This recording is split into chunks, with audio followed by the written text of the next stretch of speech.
매주 화요일 현안 둘러싼 여야 의원들의 가감없는 설전 정치화투 시간입니다. 먼저 미래통합당의 조혜진 당선자 또 나오셨습니다. 어서 오십시오. 반갑습니다. 조혜진입니다. 예.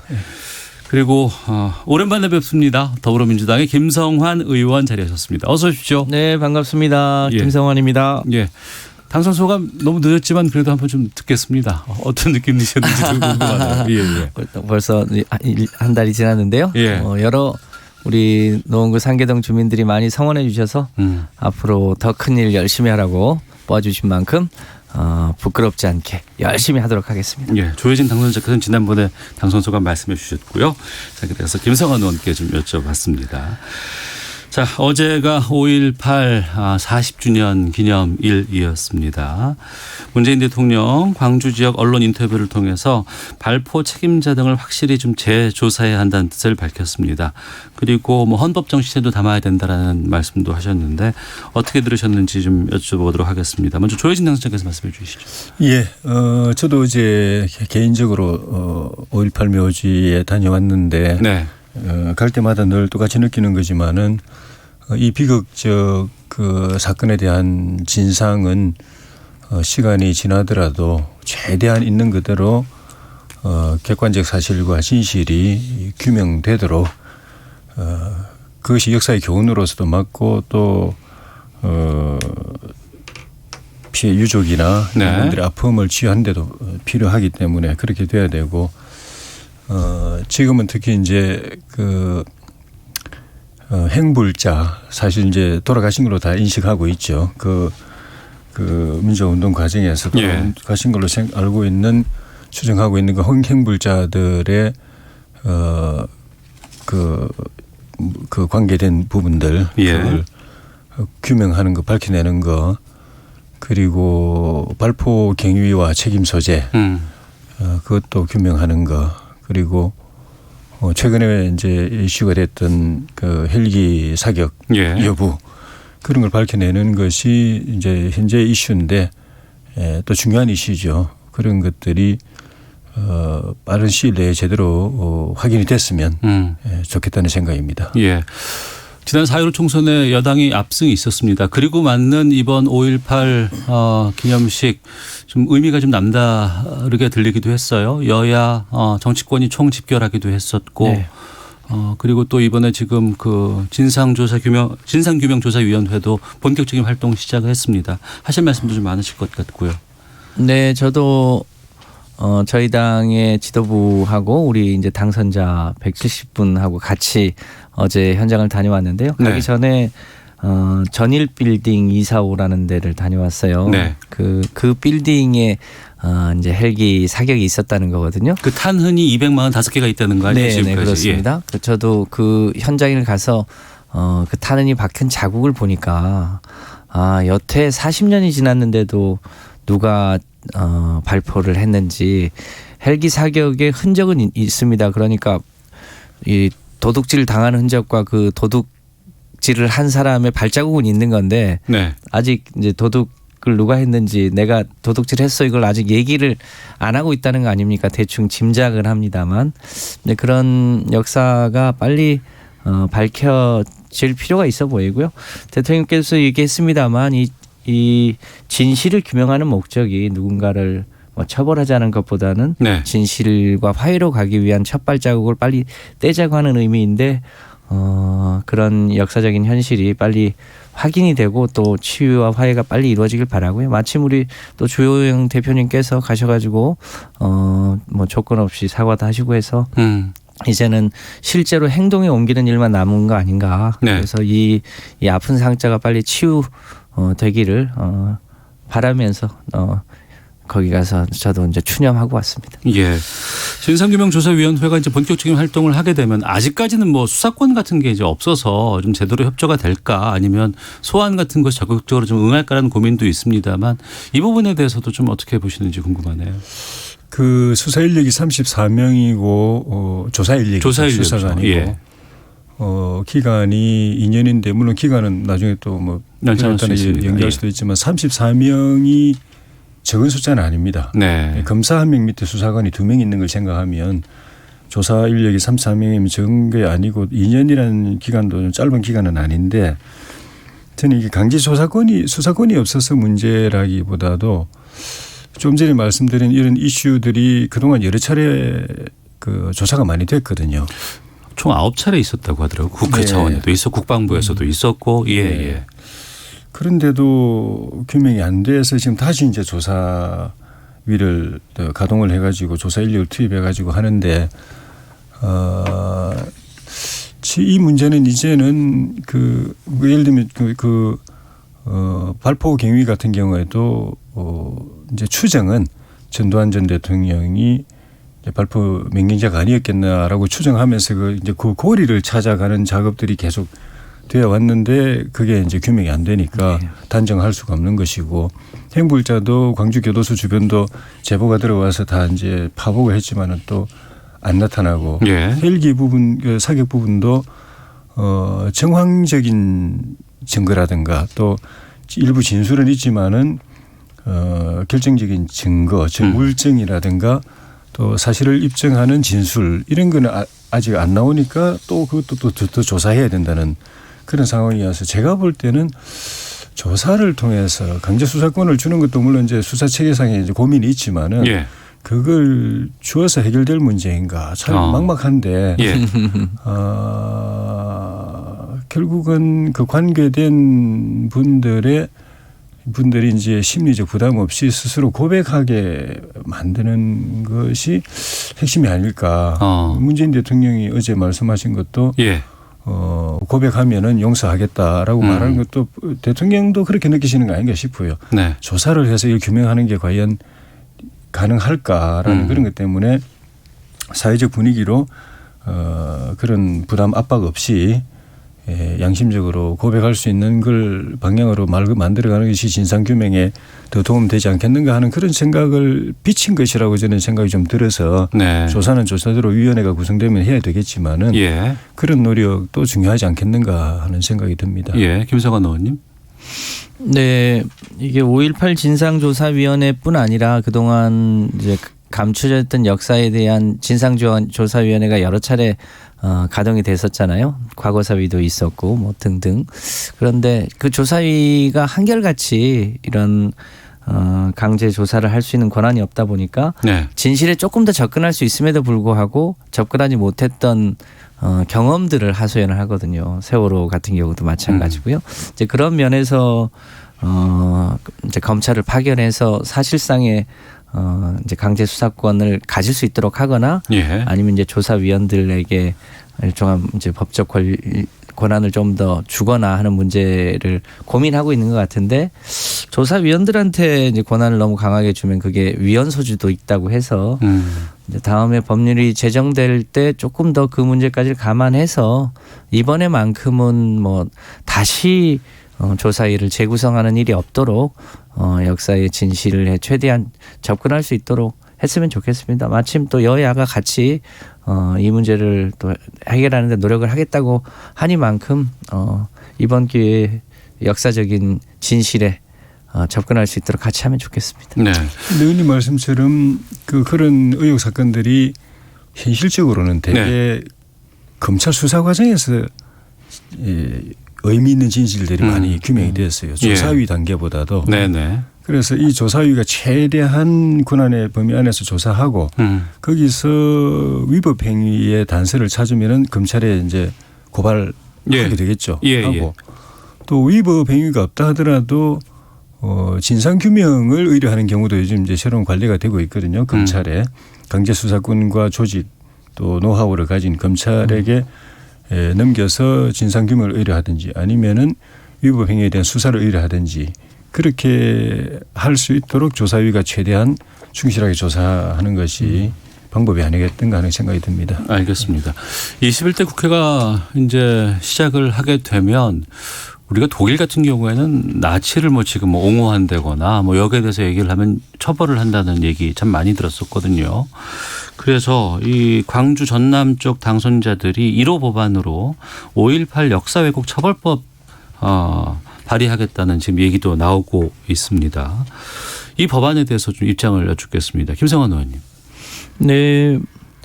과거에도 이런 얘기를 많이 했었는데 그때도 그 법안이 이 성사가 안 됐던 것은 혹시 그것 때문에 표현의 자유가 침해되는 건 아니냐는 이유를 들어서 네. 했습니다만 잘 아시는 대로 5.18은 이미 법적으로 민주화 운동으로 규정이 되어 있고 또 법적으로 기념일까지 만들었고 그 외에 다른 해석을 할 수 없는 그런 영역의 사안이잖아요. 네. 그걸 여전히 폄훼하거나 혹은 뭐 북한의 소행이라고 하거나 뭐 이렇게 해왔던 아픈 역사들이 있어서 그런데 해외 사례로 보더라도 이제 독일에서 홀로코스트와 관련된 부분만큼은 다른 얘기를 하지 못하도록 좀 법으로 강제한 사례도 있고 해서요. 네. 이 문제만큼은 우리 사회가 민주주의로 전진하는데 굉장히 아픈 상처로 남아있으니만큼 법적으로 조금 엄정하게 하는 것이 절대로 표현의 자유를 침해하는 것은 아니다라는 게 뭐 대체의 해석인 것 같습니다. 네. 특히나 뭐 주호영 의원님도 이 조건 없이 사과를 하신 만큼 이제는 행동으로 보여줄 때 아닌가 싶습니다. 또 뭐 행동하는 과정에서 다시 다른 얘기를 안 하면 좋겠다 이런 바람을 가져봅니다. 네. 지금도 5.18 민주화 운동 관련해서 이제 돌아가신 분이나 유족이나 이런 분들에 대해서 모욕을 하거나 또 명예훼손을 하게 되면 그건 이제 지금 형사법으로도 처벌이 됩니다. 네. 그런데 이제 새로운 법을 만들겠다고 하는 거는 단체에 대해서도 비방을 하거나 하면은 처벌할 수 있게 하고 그리고 역사적 사실에 대해서 왜곡하는 발언을 하는 경우도 처벌할 수 있게 하고 그리고 형량을 늘려가지고 예. 그런 경우에 해당되면은 징역 7년 이하 또 벌금 7천만 원 이하 해서 중형을 가하도록 이제 하려고 하는 것인데 예. 당연히 그런 역사를 왜곡하거나 또 유족이나 사자 명예를 훼손하고 모욕하는 일은 이제 형법적으로 처벌이 안 되는 사안이라도 막말, 망언 이런 건 이제 없어야 되죠. 네. 그런데 이거를 형사법으로 이게 이제 처벌법이 되면 이게 형사법이거든요. 형사법으로 이 규제하는 것이 바람직한가 하는 부분에 있어 가지고는 조금 좀 전에 이제 의원님은 그 헌법에 저촉될 소지가 없다고 하셨지만은 사실은 제가 볼 때는 뭐 헌법이 규정하고 있는 여러 가지 가치들, 네. 표현의 자유, 언론, 출판, 집회, 뭐 결사, 또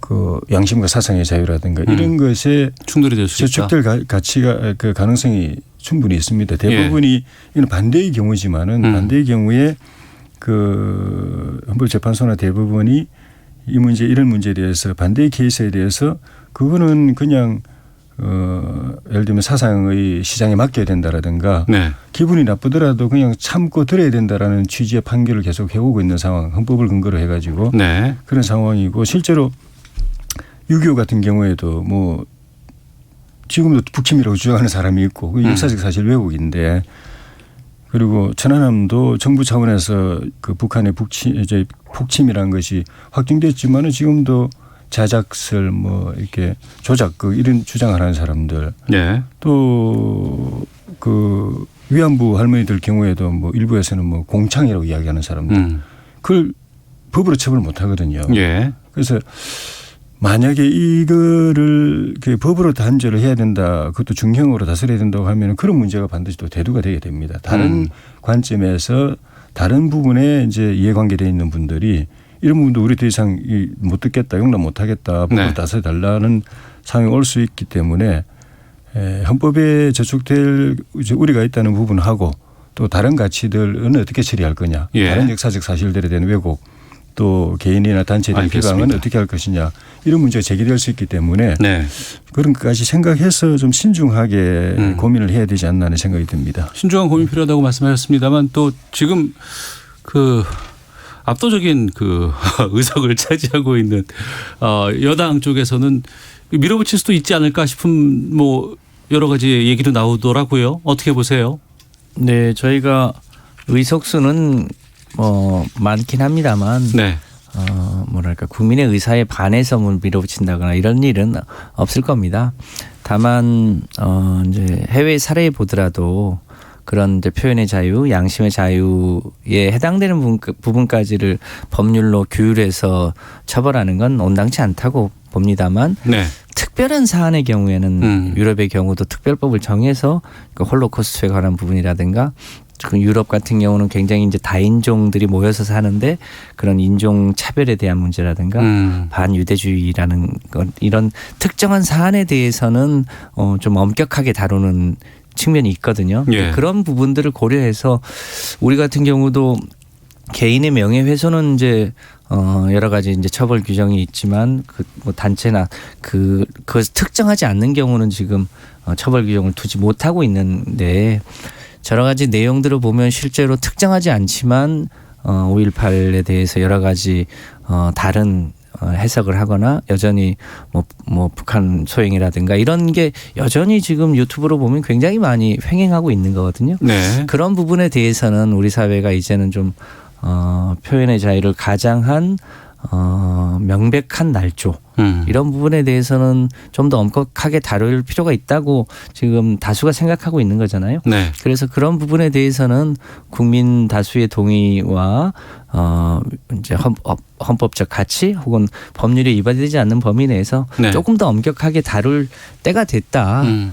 이렇게 판단합니다. 예, 조혜진 당수자께는 제가 이 질문을 좀 드려야 될 것 같아요. 네. 20대에서 5.18 망언 관련해서 이제 여러 문제가 좀 있지 않습니까? 예. 이종명 의원도 있었고 김순례 의원은 당원권 정지 석 달 받았고 예. 김진태 의원은 경고했습니다. 이번에 40주년 맞아서 주호영 원내대표가 이제 공식적으로 사과를 했었고 또 좀 야권에서 이 5.18과 관련된 악연을 이번에는 좀 끊어야 되지 않을까 싶은 생각도 들기도 하고요. 기회가 될 수도 있을 것 같고 어떻게 보시는지. 그 끊는 것이 하루아침에 되지는 않을 겁니다. 네. 이제 주호영 원내대표가 당의 대표로서 당을 대표해서 그런 입장을 표명한 것이 이제 의미 있는 새로운 전환, 네. 시작이지만은 시작이고 시간이 필요할 거고 노력이 필요할 거고. 예.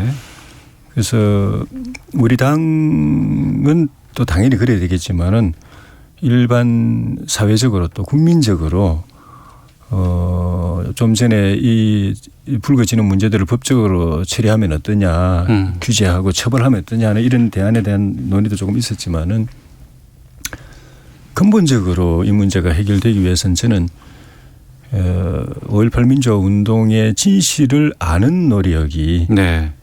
제일 우선이고 근본인 것 같아요. 네. 제가 볼 때는 그 진실, 그 객관적 사실을 몰라서 네. 이해가 부족해서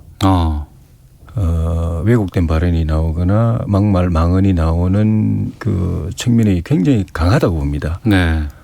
그때 있었던 저도 뭐 사실 일부만 아는 입장이라고 보여지는데 그때 있었던 그런 비극적인 사실들을 일부라도 제대로 알게 되고 네. 이해하게 된다면은 절대 그런 그 사실 왜곡이나 또 비방 같은 막말 망언은 나올 수 없다고 생각이 듭니다. 네.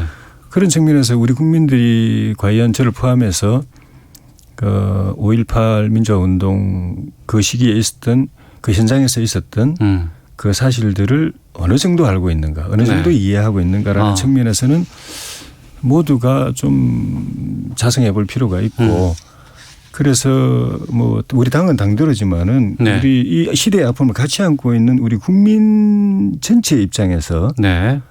저도 이번에 그 때문에 애들하고 집사람 데려가려고 그러다가 좀 안 됐는데 그거를 제대로 아는 네. 노력이 굉장히 중요하고 실제로 모든 것이 진실이 밝혀지고 그것을 보고 나면 많은 분들께서 아 그랬었구나 내가 잘못했구나라고 그러면 통합이 됩니다. 마음이 알겠습니다. 하나가 됩니다. 제가 알겠습니다. 볼 때는. 지금 많은 분들께서 의견 주고 계시는데 대부분 그런 말씀을 해 주시고 계세요. 장은하 님도 표현의 자유를 이야기할 사안은 5.18 왜곡처벌법은 아닌 것 같습니다. 40년 동안 진실이 밝혀지지 않는 광주의 아픔이 먼저 생각돼야 합니다. 꼭 법안 통과되길 바랍니다. 5383님 표현의 자유를 앞세워 선량한 피해자의 명예를 손상시키려는 의도까지 지켜줄 필요는 없다고 봅니다. 심영우 님은 국민의 아픔을 외면하면 정당은 국민으로부터 외면받게 된다는 것 정치인들이 잊지 않았으면 합니다라는 의견도 보내주고 계십니다.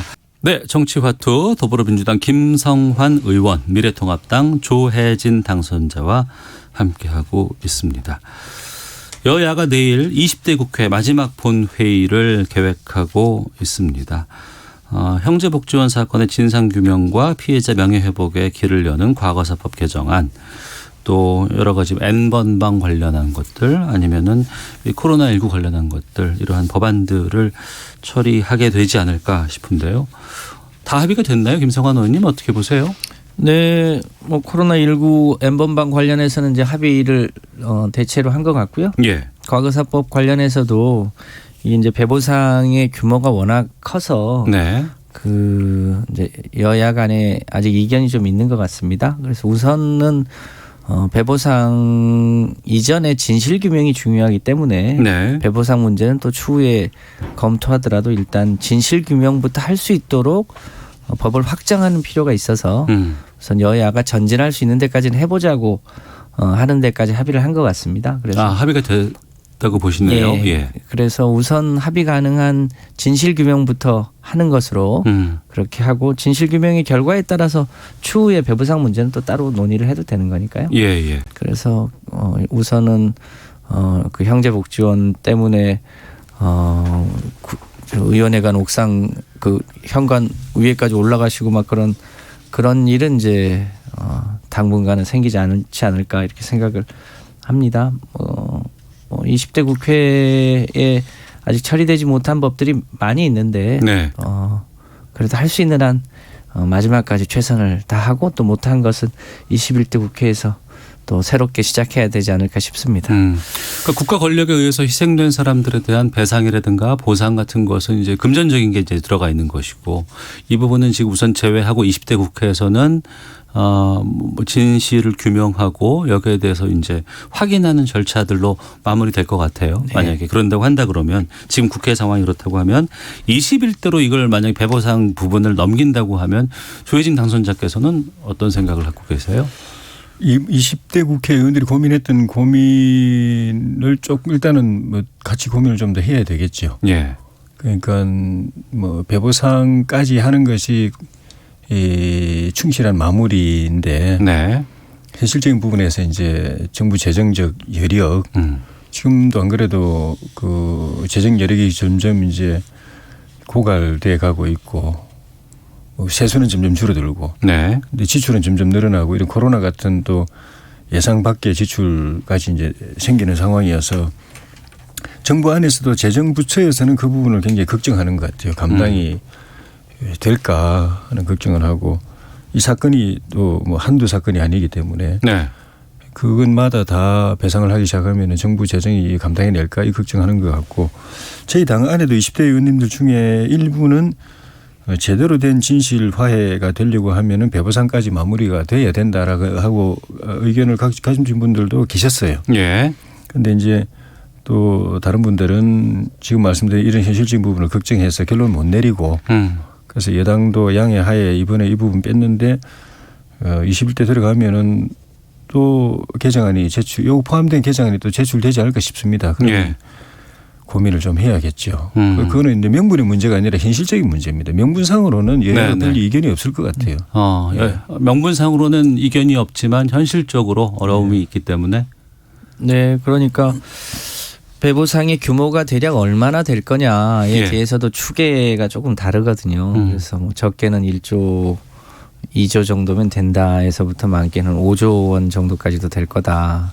혹은 그 이상일지도 모른다, 뭐 이런 얘기들도 있어서 그렇긴 합니다만, 소위 억울하게 국가의 여러 가지 잘못 혹은 국가의 폭력 등으로 인해서 피해를 본 사람들에 대한 진상규명과 명예회복을 어디까지 하는 것이 국가의 역할이냐라고 할 때, 그 배보상의 뭐랄까요, 액수, 개인에게 지불되는 액수가 조금 줄어드는 한이 있더라도 배보상 문제까지를 마무리하는 게 맞는 거 아닌가 싶은데요. 일단 그 부분은 21대 국회 숙제로 넘어간 만큼 그때 좀 더 깊이 있게 고려해서 우리가 다른데 주머니를 조금 아끼더라도 배보상 문제까지 마무리하는 게 좋겠다는 게 판단입니다만, 일단은 숙제로 넘겨야겠죠. 네.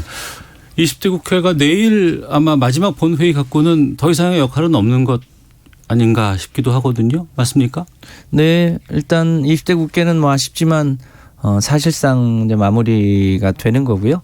21대 이제 원 구성 그리고 이제 국회의장 선출, 상임위원회 배분 뭐 이런 문제부터 21대를 이제 새롭게 5월 30일부터 이제 출발해야 되는 역사의 이제 새로운 열차가 출발을 앞두고 있습니다. 그야말로 이사철이겠어요. 지금 국회의원회관은. 예, 그렇습니다. 그 당선인들이 다 입주할 수 있는 게 임기는 30일 시작인데 네. 입주할 수 있는 게 저희 당 경우는 29일부터 가능하다고 연락이 왔는데 그러면 그 전에 그보다 한 며칠 앞두고 짐을 다 빼야 되고 남은 한 2, 3일 동안에 사무처에서 이렇게 각 방마다 청소도 새로 하고 도배도 새로 하고 집기도 낡은 거 이제 교체하고 그런 시간들이 한 2, 3일 정도 또 필요하겠죠. 그러면 29일부터 그러니까 임기 개시 전날 들어갈 수 있다라고 되어 있는데 짐을 빼는 것도 시간 걸리지만 넣는 것도 시간 많이 걸립니다.